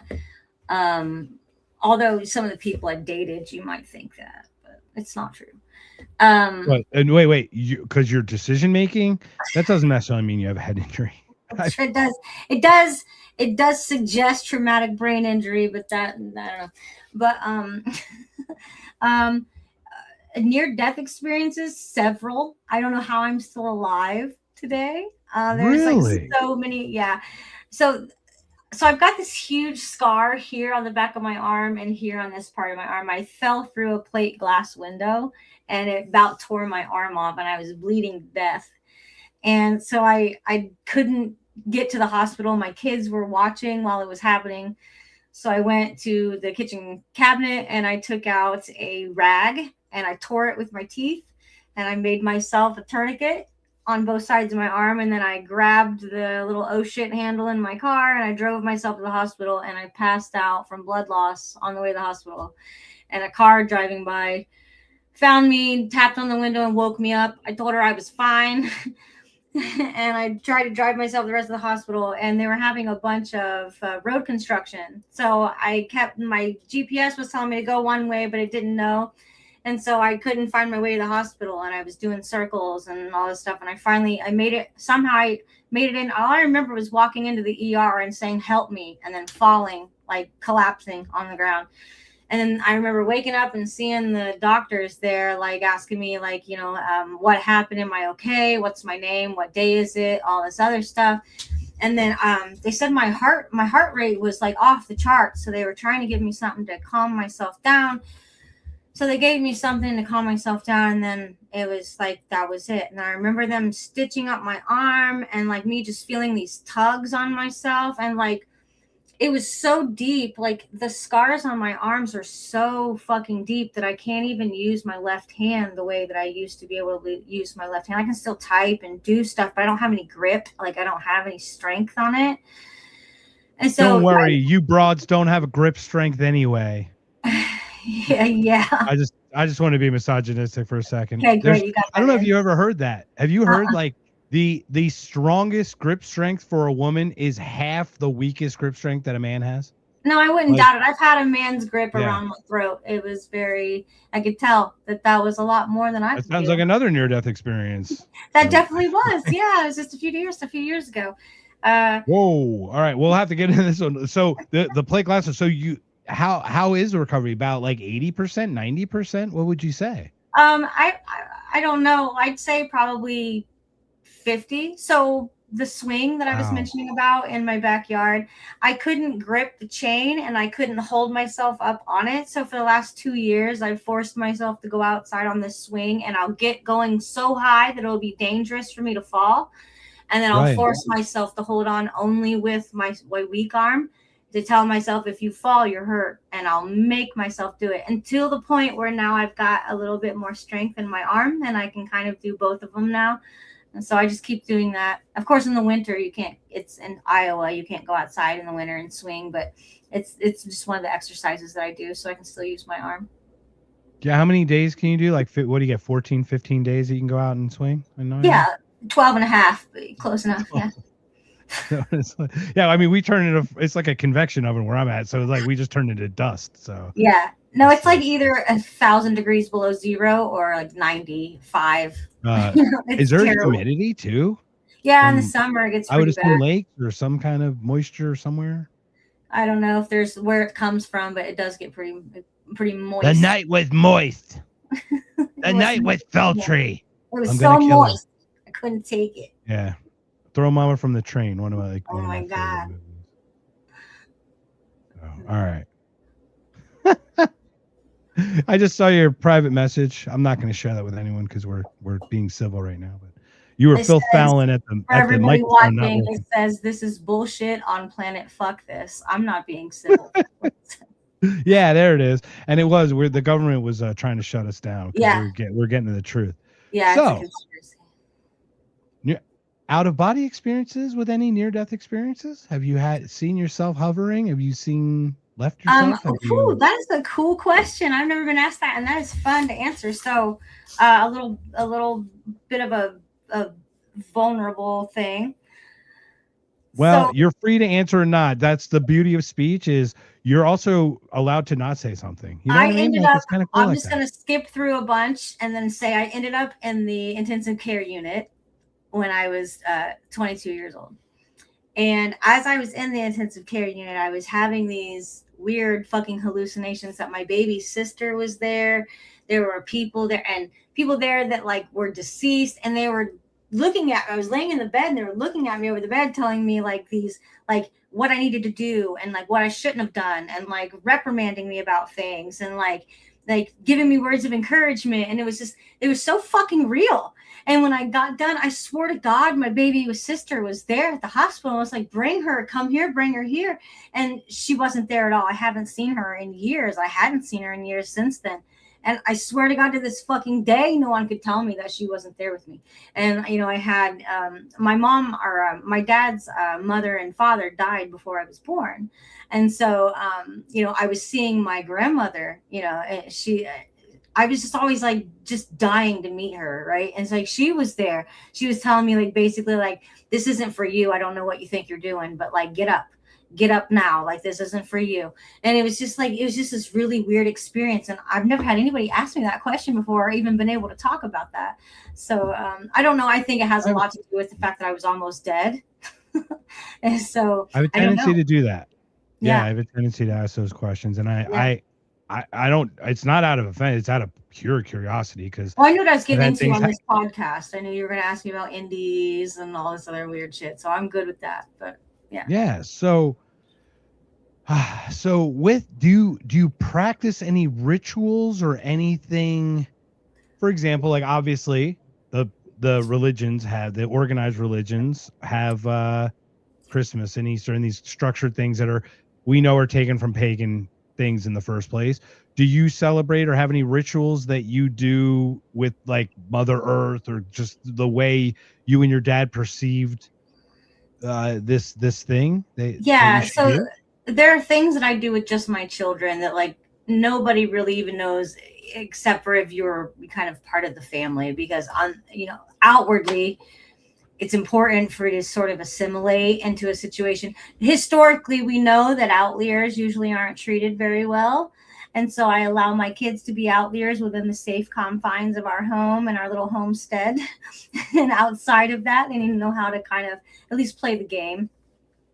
So like Christmas, for instance, we had a little, the pagan tree, and, we don't do anything with Santa because it's like is Satan for one, and for two, it's just the claustrum, going from the chimney to the whatever. We all know all of that. I'm German, so I know the whole origin of So I do it mostly because I really like to give, and I love to give my kids gifts, and what a good excuse to just give them a bunch of shit and like, you know what I mean, not make them earn it. So I sort of enjoy that, but we don't go all out. I don't do all the whole thing. But on the 21st, we always make like a little bit of these like earthy cookies that we make out of like earthen ingredients, which we would use something like, just like flour and maybe like cinnamon and just things like that. We won't use anything like that. We make these little pad cookies and we go and we bury them. And then we usually have a fire somewhere in the house. You can't do it outside in Iowa because it's so old. So we light like lots of candles and lots of things. So I always love a good Christmas candle. And so, it's basically the festival of lights. Everybody knows that or whatever. And one of the traditions that we have at my house around Christmas is that Christmas isn't Christmas. It's the solstice. It starts on the 21st and it ends on the 25th.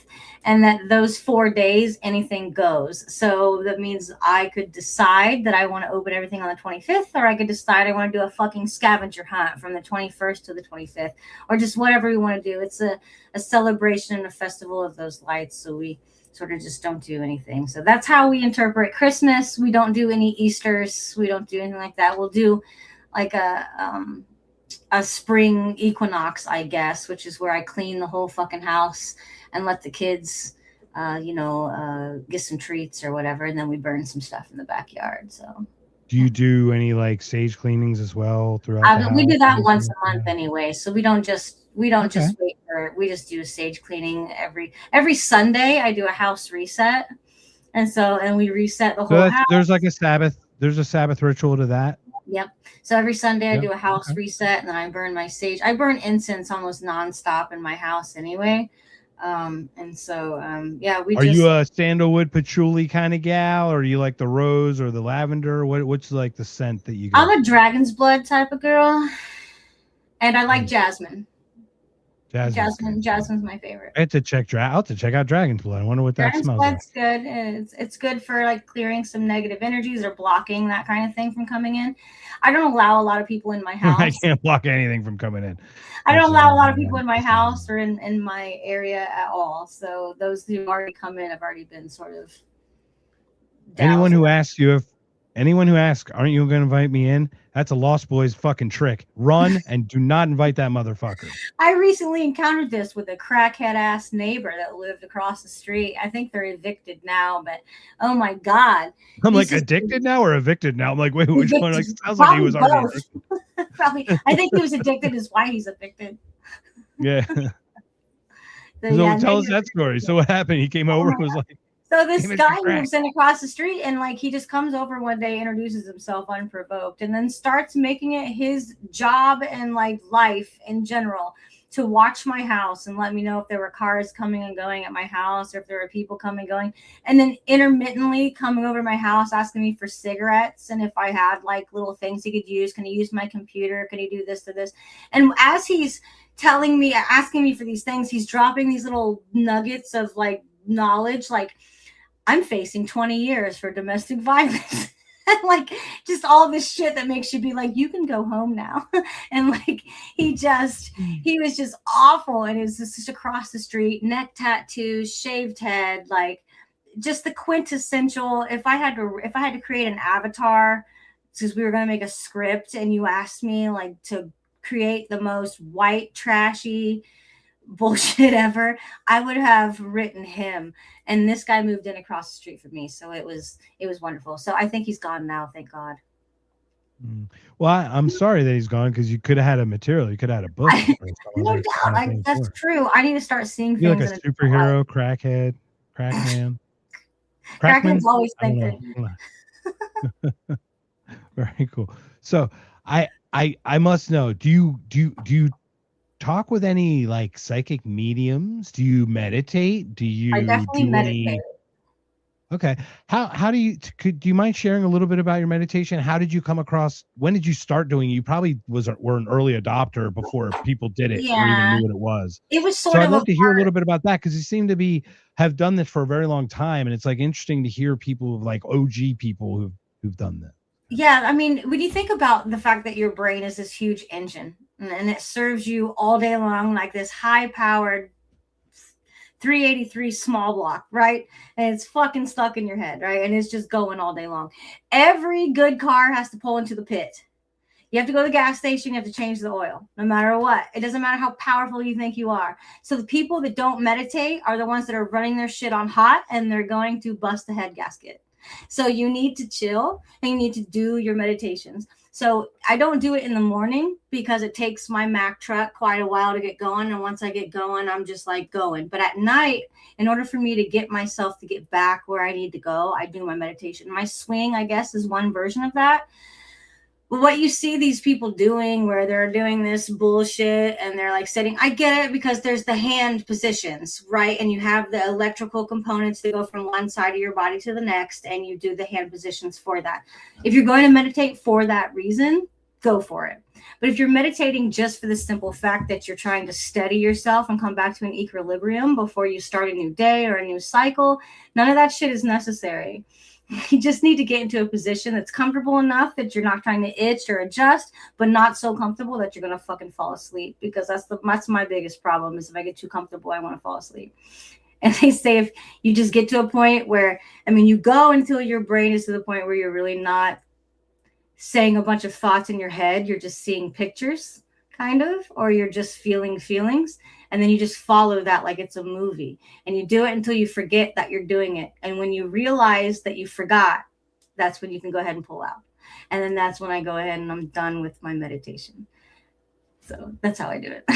Well, that is awesome. Before we continue, is that your son? No. Oh, yes, that is my son. Hi, Bobby. Hey, so is he a pilot? He wants to be. He is obsessed with Okay. aviation, and he wants to be a pilot. How old is? I don't want to get too pryy. Is he old enough to talk about him? Yeah, he's 15. You can talk about him. Okay. I went to Embry-Riddle Aeronautical University. I am a pilot. So if you're ever up in Prescott, if you ever need to do a tour, if you ever make it to Arizona, I'll go around with you and just show you the buildings and stuff. Heck yeah, bub, we're going to Arizona, okay? So yeah, totally. We'll do a road trip or something. We'll go all meet up there and whatever. Okay. Go through Sedona. If you've not been, that's where the vortices are. It's fucking crazy. Oh, God, you would have a very interesting time there. I definitely would. So okay, so that's welcome. That's so cool. And then he's hi mom. There's another one. So. I'm like, ooh, cool. Well, welcome. Let's see. It's hands relaxed. Yeah. So that's what happened to me. So I used to meditate, but I did like NLP therapy. I didn't go the normal psychological route. And when the guy did a guided meditation, and I saw the shooting in South Carolina. I saw the Dylan Roof, Clement Pinckney shooting in South Carolina the week before it happened. And when I went back and like, I was told that by the guy who put me through the thing, it fucked me up. And like, ever since then, I see like stuff. Like I'm literally precognitive. When I finished college, I wasn't sure which direction I wanted to go next. And so I think after a lot of deliberation, I've decided that I'm going to go and get my hypnosis license. I want to be a licensed hypnotherapist. If you want to go clinical with it. And I couldn't decide if I wanted to do that, or if I wanted to try to learn how to do remote viewing. But I think I'm going to do both. I think I'm just going to start with HMI and then go from there. So what are your thoughts on hypnosis? Do you think that's legit? What kind of experiences do you have on that? Like Yeah, I'd love to share. I mean, I'm happy to share a little bit. I'm a weird case study. I had an NDE. I had a near-death experience at 13. I was ejected from a car. Out-of-body experience. I'm compelled to think from what I've experienced and the rabbit holes I've gone down and the things I've tried to bunk and debunk that I'm a soul switch of some sort with like a star seed. Tell me more. Are you familiar with star seeds? I don't know. Tell me more about that. What do you mean? So I left my body. I hovered over, and I think this other entity came and switched. And my life got weirder further along, and then at 40 is when I sought help. So it's like I didn't want to be here anymore. You know, I just didn't want to do that. So I couldn't do a psychologist because, like, no offense, but I'm smarter than all those people. And then as soon as you say some shit, they're just going to throw you into a box somewhere anyway. So yeah, exactly. And they're usually dealing with their own shit. That's what they're trying to figure out anyway. But so I went to an NLP guy. Now, this NLP guy had degrees in nonlinear mathematics and quantum mechanics. Okay. So like, regardless of whether I was going to get help, I'd be like, at least like I could talk with him about that. So I could rent a friend for a couple hours, for an hour, So he had one of those introductory, like what NLP is. Cause I had no idea, like trying to introduce what it is. So I'm sitting outside his office. I walk in his little room, and he's got a chair and this other like sofa thing that you sit on. You're not like laying down or anything. You just sit there. But I look around the room. He looks at me, cocks his head, and he goes, "You're different." And like, that's why I was there. You know what I mean? Like, I'm sure he was just saying that to get my attention. You know what I mean? Like he knew the right thing to say. Carnival But games. literally, I felt different. Yeah. So we go through this. Start going through some work, and then he goes, "I'm going to do a guided meditation." So he goes, "You're on the beach, and you see these sheets of glass in the sky, and they rotate, and it's kind of like, remember, like looking through probably Iowa winters, like a mall, looking through a shop window at the TVs, like it looks like a window and a window and a window or whatever, like from outside. So like it's kind of like that. And I saw a black man behind a podium, single microphone, and he has this weird mannerism where he shakes somebody's hand to his right, he brings his hand over to his left to shake, and I saw a flash, and I like shook, and I had tears, and I'm like." It was 2015. And I'm like, I just saw Obama get shot. And it was like that. And the guy looked at me deadpan. He goes, "That either will happen here or that did happen in another dimension." In another timeline. Yeah. And I'm like, I always wondered if CERN, you know how CERN turned on? What was it? Was it 2013 or which one? What was it? What year did they do that? And I feel like it threw a different timeline into existence, because then we had just like a shit ton of these mandala effects that popped up. And then we just a bunch of just really random things. I just wonder if you had to be at a certain frequency mentality to shift to this one, or you got stuck back in that one. And I wonder how many ancient texts were trying to describe that in language that we don't understand now. That's one of the reasons I'm fascinated with language the way that I am, because I feel like if you decipher the heart that was behind the letters, then you can connect the dots between all of humanity, right? So I just wonder. It really is.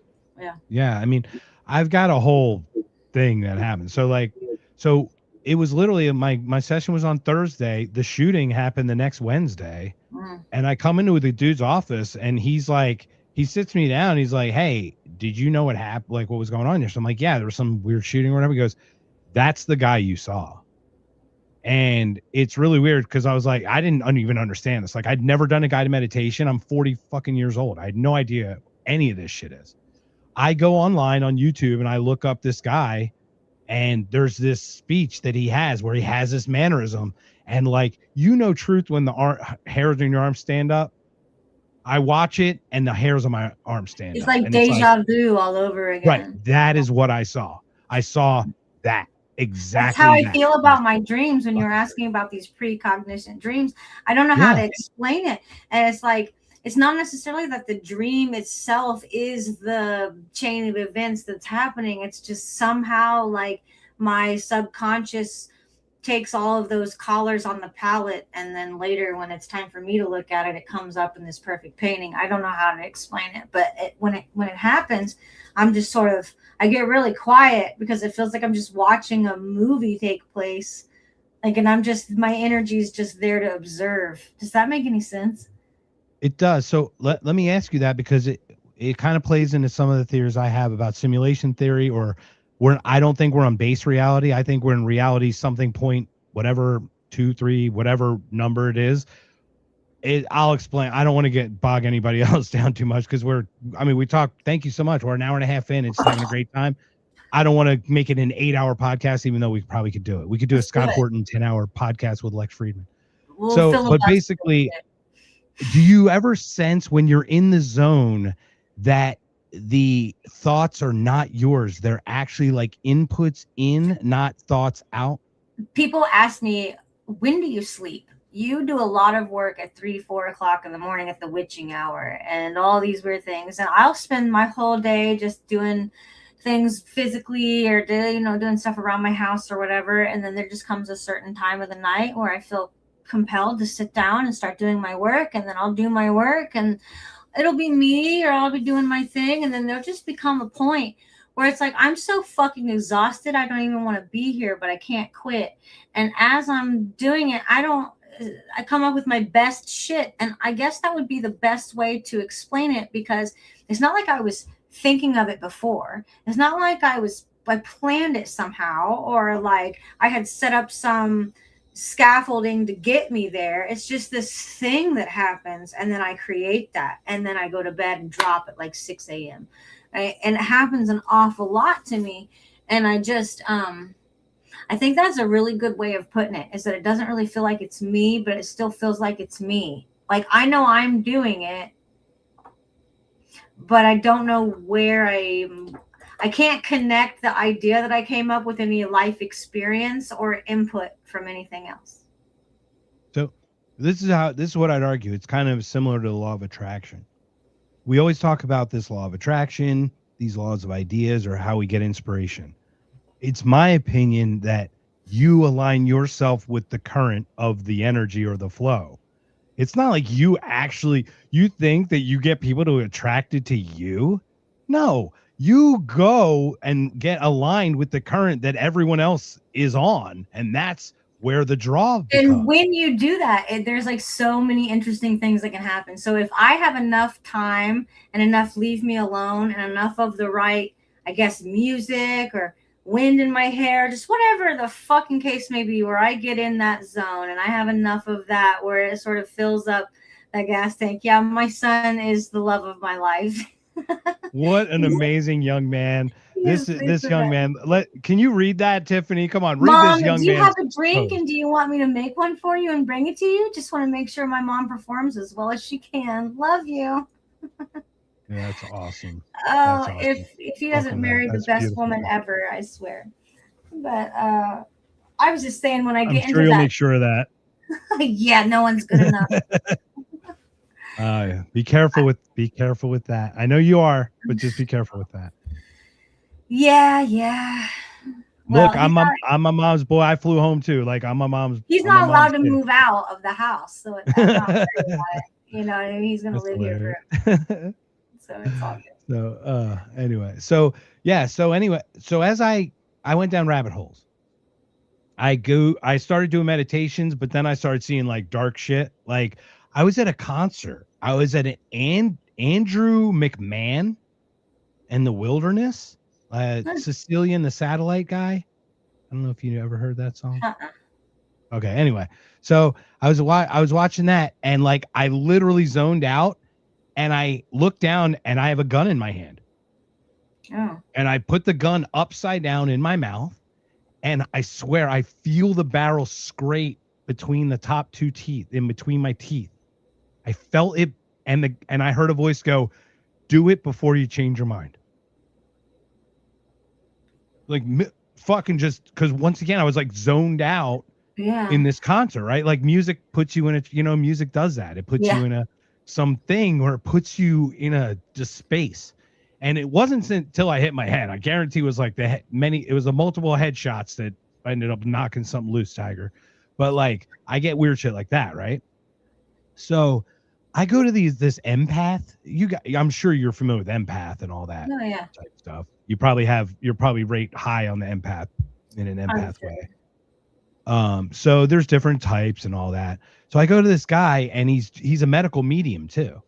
So he used to be a pharmacist, and then he became a medical medium. His name's Emil Faith. He's in Scottsdale. That speaks volumes, not only about the pharmaceutical industry, but also about the power of alternative medicine. When you go from being someone who just prescribes medicine to be like, fuck that here, and you do that, versus someone who goes from that to that, I find those stories to be especially interesting. Yeah.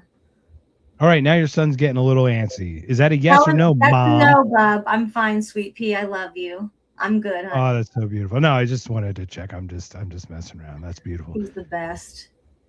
I have to promote that. That's so beautiful, because community is what it's all about. So, okay, so I go to this medical medium. His wife's a Reiki person that does like the energy healing stuff like that. And he's like, okay, and he's holistic now too. Obviously, he does holistic medicine as well. And we were doing a whole empath thing, and we all got teary-eyed. I'm the only man in the class, of course. That's how it works. There's like 6 women and me. And I'm like, great. This is great. I really feel connected to this group of people. And once again, it's like, it like prohibits guys from even who do actually experience, you know what I mean? Because it's like like frowned upon in this establishment. Yeah. You're like, why? Just say what happened. Like, who cares? Anyway. So I digress. So he goes, I'll do a medical reading for everybody. And I'm like, I'm diabetic. And I'm like, okay, cool. He'll say I'm diabetic, blah, blah, blah. No big deal. He goes through all the women, and he's like, you had a heart thing and a kidney thing and a liver thing. And all the women are like, oh my gosh, I did. I had just got out of the hospital. And you're like, okay. So I go and put my hands in his hands, right? He goes to sit down, and the fucking dude freaks out. He pulls back and almost falls back in his chair. Like literally like, and I'm like, I just broke the doctor. What the fuck? What the fuck? Like, we're like, we were crying already. I look around the room. Everybody's looking at me because, like, I was looking to debunk this motherfucker. I was expecting the same bull. Like, I was looking at timbre, tone, what he says, how he says it. You know what I mean? Because, like, that those are the cues. We look for the things that are off. That's where the beautiful pattern recognition. So this guy didn't do it with 6 other people before me. What the fuck is he doing? Like, that's literally what's happening, right?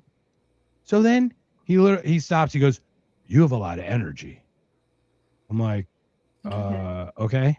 Like, once again, like, okay, right. So he goes, let me try this again. He puts his hands out, and I'm like scared to touch him. I'm like, did I shock him like the carts in Sam's Club or like Costco? You know, how you get zapped.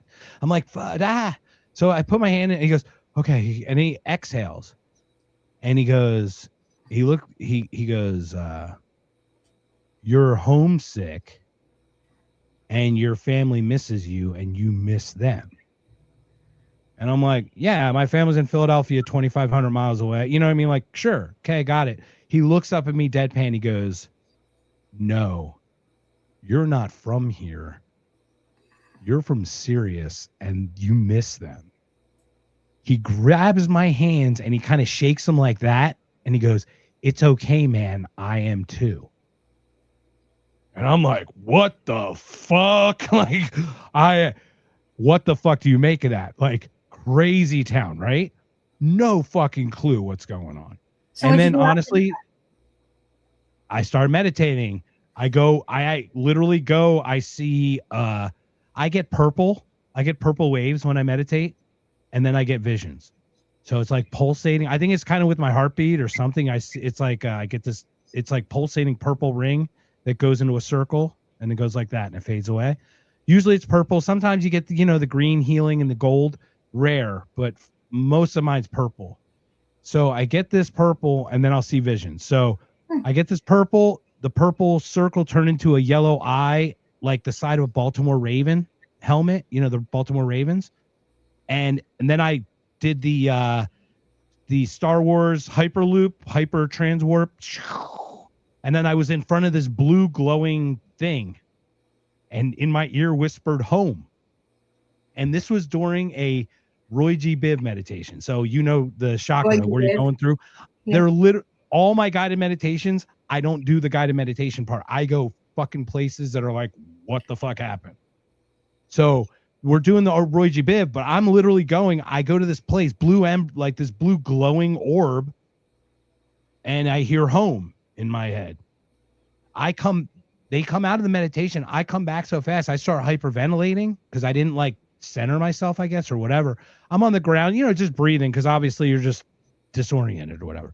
But I came out and I was like, what the fuck was that? So I look up Sirius and I look up like whatever, and it's literally a fucking blue glowing thing. And I'm like, yeah, that's what I saw. God damn it. Like weird shit. And you're like, yeah, this is fucked up. It reminds me of I went on this, I was invited to do this ayahuasca ceremony, and I was crowned as Queen of the North. And so everybody was to wear white to honor me at this ceremony, and everybody showed up and wearing white at this ceremony. And I sat in the corner. No one was to touch me. And we all did ayahuasca together. But the thing was, everybody else got their ayahuasca. I had to take 3 different doses. And even at the 3rd dose, nothing happened. And I was so pissed off. And the shaman was like, I cannot break through your energy. I can't. You are stronger than me and Mother Medicine. And like wouldn't let me. I couldn't do anything about it. So I sat on the side of the room for the rest of the night, just sort of meditating, through and watching everybody else do their purge, puking into their buckets and doing whatever they're doing. It was a really odd experience. And that was like the first time I went. The second time I went, I did it again and I still didn't. And so he gave me on my 3rd dose. I wound up laying down and trying to make myself go to sleep and try to like turn my dream state on and get into this or whatever. And all I had was just a flash of a sea turtle and in the sea. And then that was it. And then that was it. And then it was just the weirdest thing ever. And I could never, so everyone talks about, but it was cool because after I got done with these ayahuasca ceremonies, I made some of my best paintings ever. And I'm not really a painter. I'm a writer. So I made some really great paintings and all this really great stuff, but I never got to have an experience really. And besides the sea turtle, that first time when I did those things, I had this experience where I was in this really, really tall, skinny type of building. And at the top was this big thing. And the people around me were these purple shaded people, and the person at the very top looked out at this big city, and she looked at me and she goes, as if to say like, this is all you. And I just went approvingly, and that was it. And then the other one was just the sea turtle. And it's like, have you ever done ayahuasca? Was it that short for you? And what was your experience like when you did? Or was mine just like he said, can't get through the energy? I have not had the privilege to do it yet. I'd like to do like rhythmia or something and save up for it and really do it the proper way. I want to go to one of those. I also places. haven't done mushrooms, but I do imbibe, obviously. Yeah. But this is actually to turn off the voices so I don't dream at night, actually. I don't want to remember. My dreams are not good. I wake up and I go places at night. I honestly fight intergalactic battles with my soul at night. It's fucking weird. The brain's more active when you're asleep than when you're awake, and I believe that for several reasons. But yeah, I mean, I feel like, you know, ever seen that movie What Dreams May Come? Yeah. It's one of my favorite movies. I think it's I'd probably say it's my number one favorite movie if I was being honest.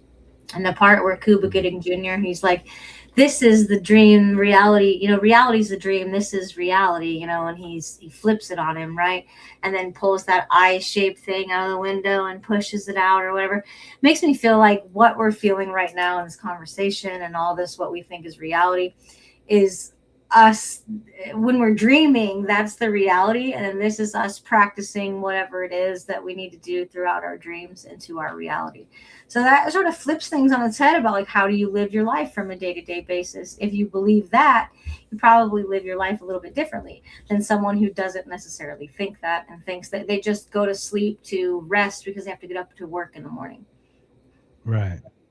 Yeah, you have to. And I mean, I do think biology does play its role, because I think you have levels of people, just like you have levels of everything. So some people are limited in their conceptions of things. They have that whole system created in, I think it's like Indian culture, I believe, and there's just different types of people. Some people who are here, you know, just sort of as to experience and to sort of fill up the space, and other people who can tap into the spiritual side of things. And I can't remember off the top of my head what the names of what these things are, but I know the Indian culture, not Native American, like Indian type. Don't let me do that accent, because we will get canceled. Yeah, I do a banger accent, just so you know.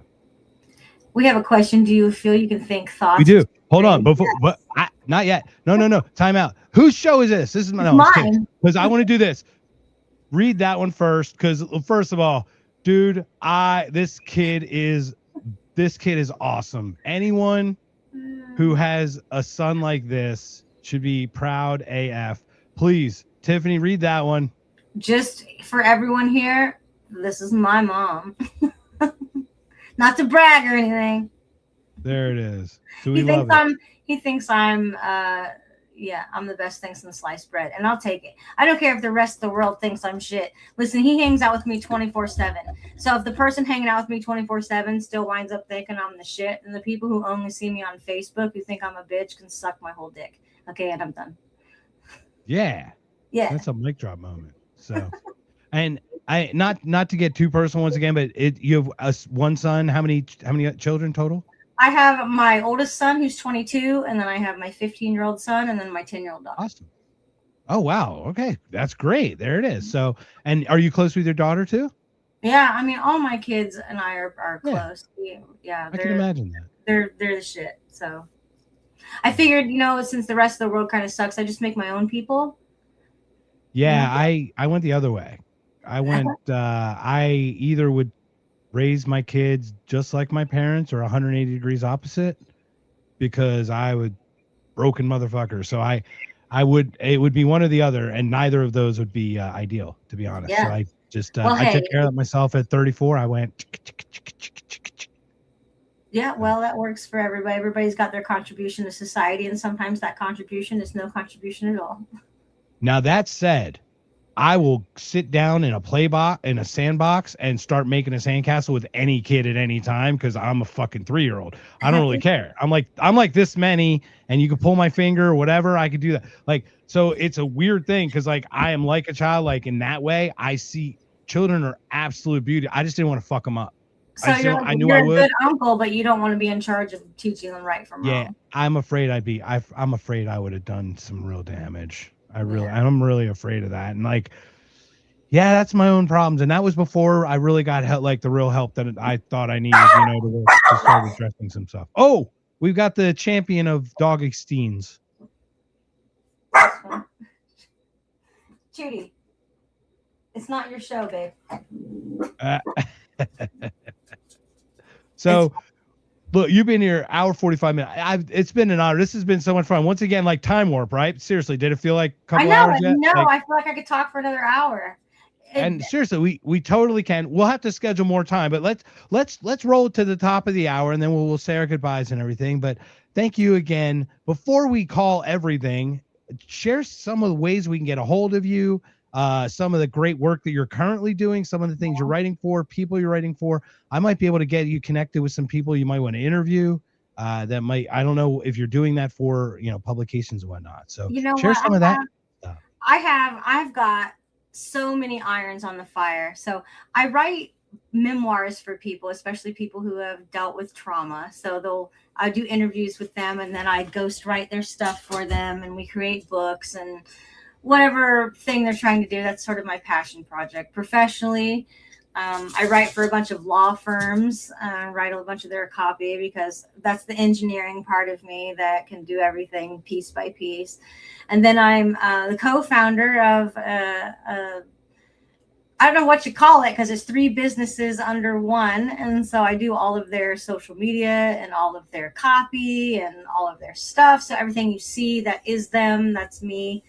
And then I've just got a bunch of ghostwriting things that I can't really talk about because of NDAs that I get involved in. So you can usually just find me like on Facebook, on Amazon for T Grandstaff books. You can go to Keyword and Conscience and find my website and book consultations or projects with me. And then I just started a Substack so that I can, share some of my work out on there too. So you can find me on Substack as well.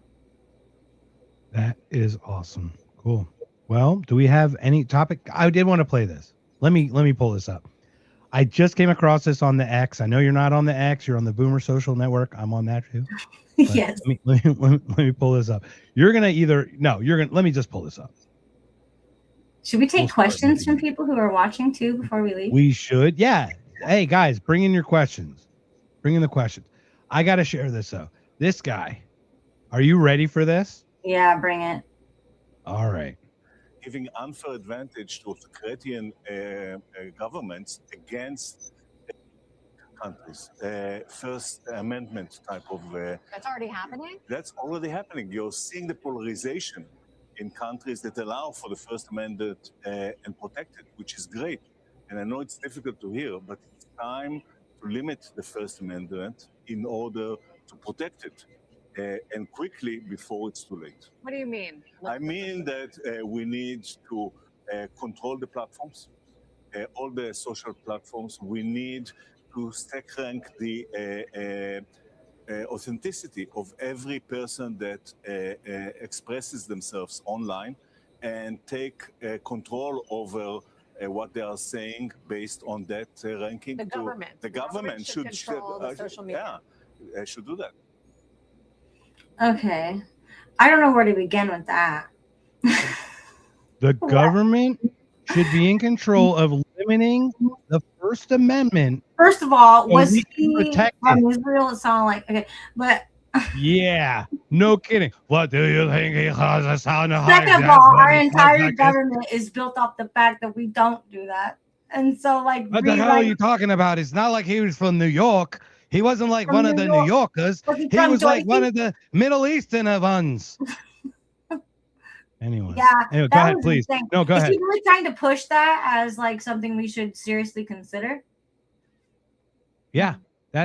Did you hear the manufacturer? This is the thing. Listen to even the people, the journalists manufacturing it. Oh, is that so? I guess you're right then. I guess because you said we should limit it to protect it, we should limit it to protect it. Back to you, Joe. As someone who writes questions for interviews and for PR campaigns and stuff, there's a specific way to write a question to lead people to have a specific type of answer. And I felt that from the moment she started talking. Yep. She's like, tell me more. You're like, go fuck yourself is what it is. What the answer to that is. Look at me and you hearing about this. We ain't asking someone, tell me more about your thoughts on this. I feel like there's some legitimacy here. Our first instinct is no, fuck that. So the fact that she's coming up with any kind of openness about some bullshit like that, you can already tell it's scripted. Nobody with the right fucking mind wants to hear about how it's better for them to shut the fuck up. No. It was a 1 minute clip, by the way, of like a 3.5 minute clip, but I clipped like as much context as I could, but literally that's what he was selling. Yeah. We need to limit your right to protect your right.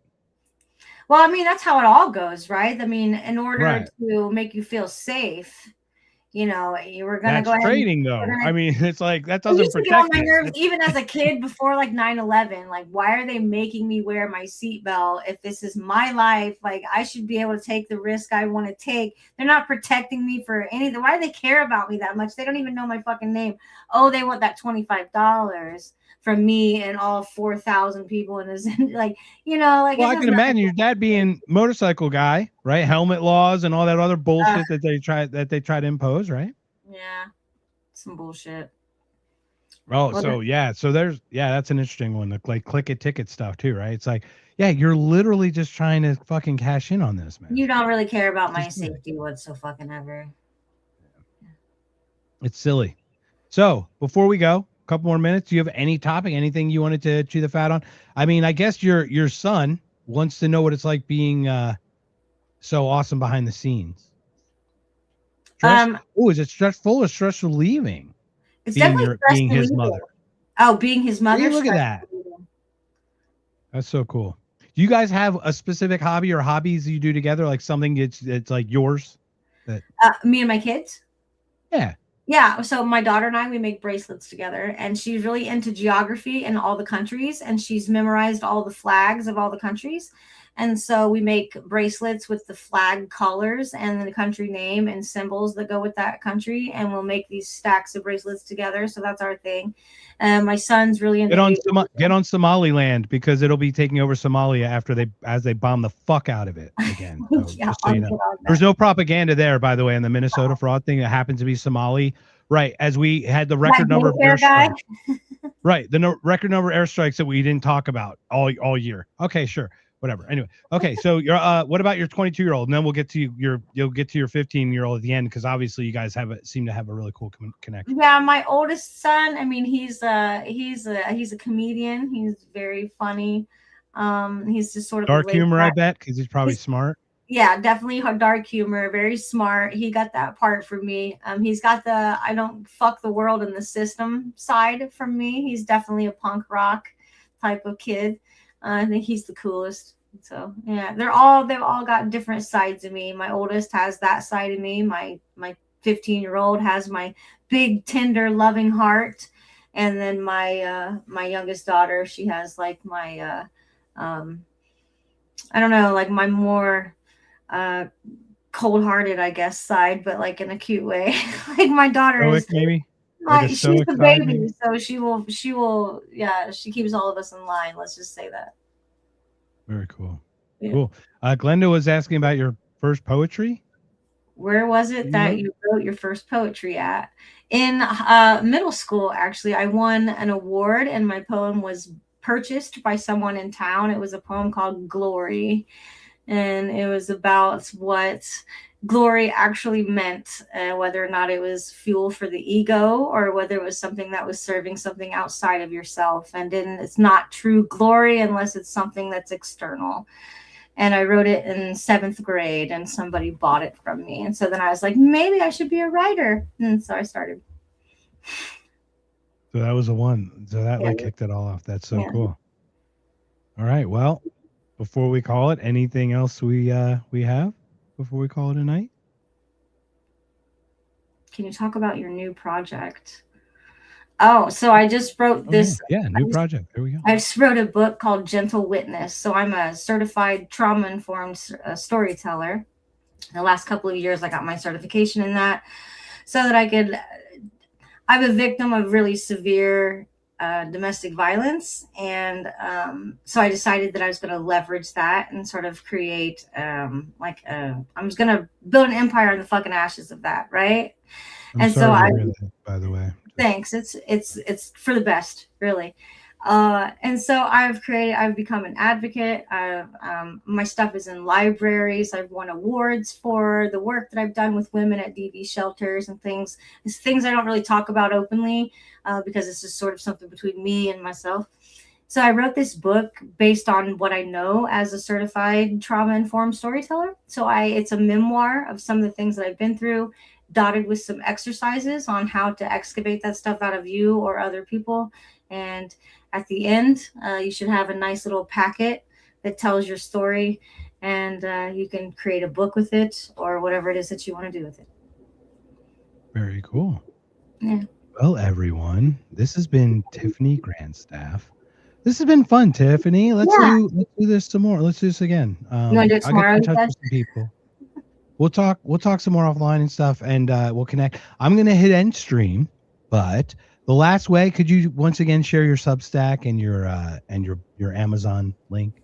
Yeah, so it's T Grandstaff Books on Amazon, and then Substack. So do I need to drop it into the chat? I've got it in the show notes. Okay, well. cool. So I just wanted you to say it, just so you can have it. And people listen. They go, oh, type it in. People type in as they listen, or if they make it this far, they may, we'll see how far they make it. But everyone in the chat, this has been awesome. Thank you. I made a bunch of new friends today because a lot of people on. Your son seems like such an upstanding young man. You got some great friends who came to see you, and that was awesome too. Happy New Year, Tiffany. Definitely. Let's make it a good 2026, shall we? Fuck yeah. All right, cool. I'm going to talk to you as soon as we hang up here. Don't go anywhere. We got to play the outro, which is the same as the intro, but it's a whole other thing. I'm working on another thing, but we'll get there. Thank you, everyone, for joining us on another Not Conscious. The 7th, we've got Toad from Tower Gang. So we got Toad coming on, If by Whiskey. So that'll be fun. All right, guys, we'll see ya. Happy New Year. Take care.